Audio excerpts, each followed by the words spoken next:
Hi అండి. ఈరోజు అందరికీ ఇష్టమైన ఫేవరెట్ రెసిపీ పానీపూరీలు తయారు చేసుకుందాం. ఇక్కడ అందరికీ అంటే అందరికీ కాదండి, కొందరికి ఇష్టమైన పానీపూరీలు. వీటిని తయారు చేసుకోవడానికి వీడియోలోకి వెళ్ళిపోదాం.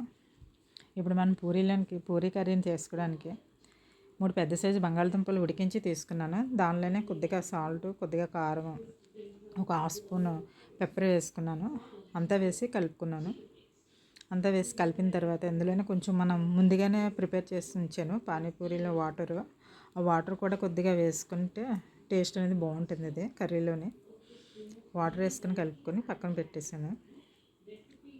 ఇప్పుడు పానీని తయారు చేసుకోవడానికి తెలుసుకుందాం. పానీపూరిలోని వాటర్ తయారు చేసుకోవడానికి ఇప్పుడు కొత్తిమీర తీసుకొని పుదీనా, 2 వెల్లుల్లి డబ్బులు తీసుకున్నాను. 2 పచ్చిమిర్చి కూడా తీస్తున్నాను. చిన్న నిమ్మకాయ సైజ్ అంత చింతపండు వాటర్ కూడా తీస్తున్నాను నేను. ఇక్కడ హాఫ్ కట్ పుదీనా తీసుకున్నాను. హాఫ్ కట్ ఏమో కొత్తిమీర కూడా తీసుకున్నాను. ఇవి కాడలు లేకుండా చేసుకుంటే మనకి మెత్తగా వచ్చేస్తుంది. మధ్యలో వడకట్టుకునే అవసరం లేదు. మనకు ఆకులను తురిమి వేసుకుంటే అన్నీ వేసుకొని మిక్సీ చేసుకున్నాను. ఓన్లీ ఆకుల్లాగా తీసి వేసుకున్నాను నేను. బౌల్లోకి వేసుకొని ఇప్పుడు నానబెట్టి ఉంచింది మనం చింతపండు ముందుగా నానబెట్టి ఉంచాం కదా, వాటర్ కూడా వేసుకొని పూరీలకు సరిపడినంత వాటర్ కూడా ప్రిపేర్ చేసుకున్నాను. దానిలోనే కాస్త పెప్పర్ కూడా వేసుకున్నాను.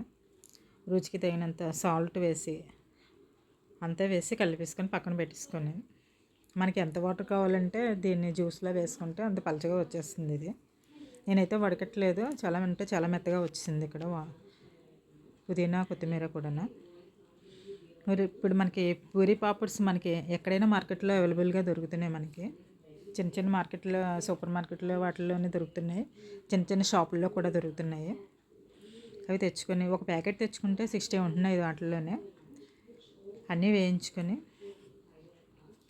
మనం తెచ్చుకొని వేయించుకుంటే మనకి చాలా బాగా వస్తున్నాయి. బయటనే ఎలా ఉంటాయో అలాగే వచ్చేస్తున్నాయి మనకి చక్కగానే.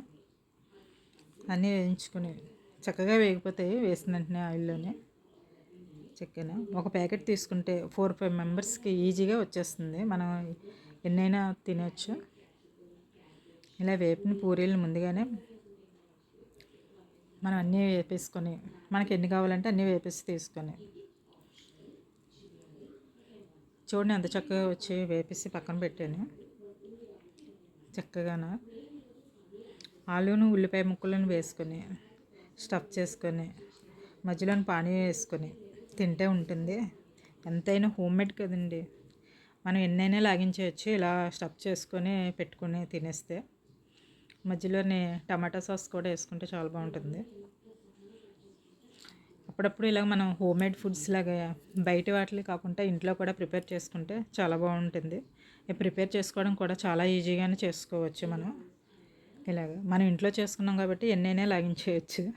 కాబట్టి ఈ వీడియో చూసిన వాళ్ళు ఎంతమందికి పానీపూరీలు ఇష్టపడకుండా ఉంటారో నాకు చెప్పండి. ఎవరు మనకి ఇంట్లో పిల్లలు ఇష్టపడిన వాళ్ళు ఎవరు ఉండరు. అప్పుడప్పుడు మన ఇంట్లోనే ఇలా ప్రిపేర్ చేసుకుంటే బయట వాటర్ ఎలాంటి వాటర్ వేసి కలుపుతారో తెలియదు. పానీపూరి వాటరు మనం హెల్తీగా మనం ఇంట్లోనే చేసుకోవచ్చు. ఇలాగా చాలా అంటే చాలా బాగా వచ్చాయి నాకైతే మట్టుకి. ఫస్ట్ టైం చేశాను ఇలా. ఈ వీడియో కనుక నచ్చితే do like, share, comment and subscribe చేయండి. Thank you. కుదిరితే గంట సింబల్ క్లిక్ చేయండి. Thank you.